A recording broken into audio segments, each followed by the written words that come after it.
사도행전 4장 32절 34절에 보면 35절까지를 보면 믿는 무리가 여기 보세요. 한 마음과 한 뜻이 되었죠. 여러분 교회 역사에서 이렇게 사실은 초대교회 때 딱 한 번 일해보고 한 번도 한 마음과 한 뜻이 되어서 물건을 서로 통용하고 자기 재물을 조금이라도 자기 것으로 하는 이가 했었던 역사가 사실 거의 없어요. 소수의 공동체가 이런 일을 하긴 했었어요. 근데 대부분은 이제 또 자본주의의 가치가 뭡니까? 왜 공산주의 사회주의는 우리들의 모든 재산은 당과 인민의 것이다 이렇게 말하죠. 자본주의는요. 당신이 땀 흘려서 일해서 번 거는 당신 겁니다 말하죠. 하나님은요. 이 모든 재물이 하나님 겁니다. 라고 말하죠. 그러니 여기까지 동의되기까지가 어려워요. 근데 제가 이제 많은 분들이 뭐 사도행전 설교를 하시기도 하고 듣기도 하고 여러분 사도행전 스타디도 하시고 그러시죠. 근데 이게 어떻게 일어날 수 있을까 이런 생각을 하다가 이스라엘 역사와 연결해서 살펴보니까 사실은 땅은 영원히 하나님 것이니까 토지는 영원히 팔지 말라는 말씀을 토라 하나님의 율법의 규칙으로 삼아서 이스라엘 백성들이 대대로 지켜왔단 말이죠. 그러니까 땅을 팔고 사고 파는 개념조차가 아예 없었어요. 그러니까 아합 왕이 나봇의 포도원이 너무 탐이 나는데 아마 끙끙대며 아니까 이세벨이 왜 그러냐고.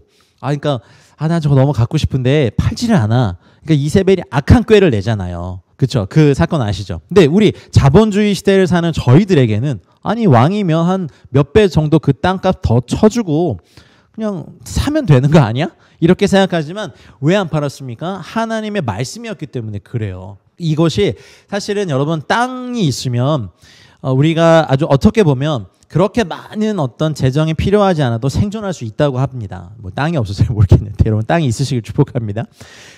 그래서 슬기로운 아내는 현숙한 아내는 여호와께 상속하고 집과 재물은 조상에게 받는다는 잠언의 말씀도 있잖아요. 그런데 이것이 포로 나라가 망하고 포로 시기를 몇 번 겪으면서 이 질서가 다 깨져요. 그 땅을 막 사고 팔아요. 그러다 보니 이제 이 오순절날 성령 강림 사건이 있었던 이 시기에 바나바와 같은 레위인도 땅이 있었어요.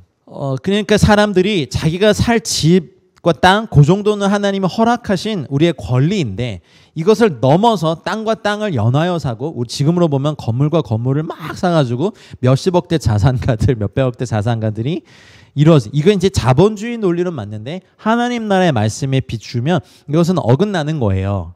그러면 근데 어긋나는 거 알면서도 이 시기에 이스라엘 백성이 이 말씀에 근거해서 살 수 있는 힘이 있었습니까? 없었습니다. 근데 성령님이 딱 임하시고 제일 먼저 우리 개인에게도 제일 먼저 하시는 말씀이 그 사역이 뭐냐면 하나님의 말씀을 하나님의 말씀의 위치로 회복시켜 버리세요. 성령님이.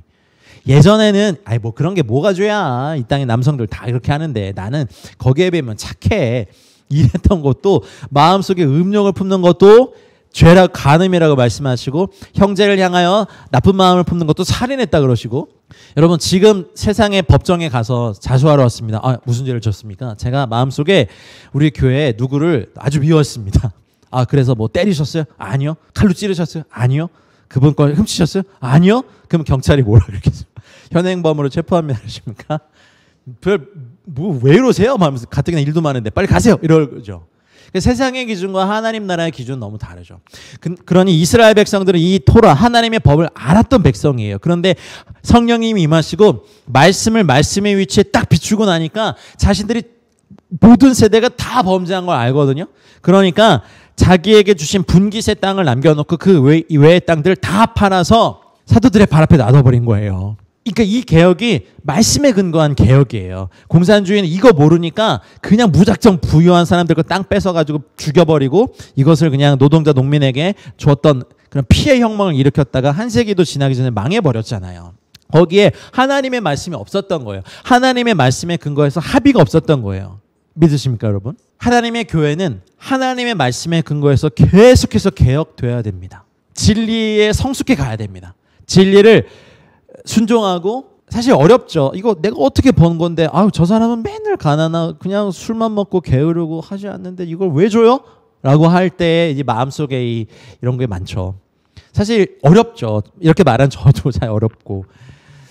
그러나 우리가 끊임없이 하나님의 말씀에 근거해서 우리 자신을 쳐서 복종시켜야 하는 이유는 여기에 있습니다. 왜냐하면 하나님의 말씀과 심포네요. 합해야 됩니다. 그 다음에 호모디모스 한 마음으로 갈망해야 됩니다. 이것이 합심기도의 영적인 원리입니다.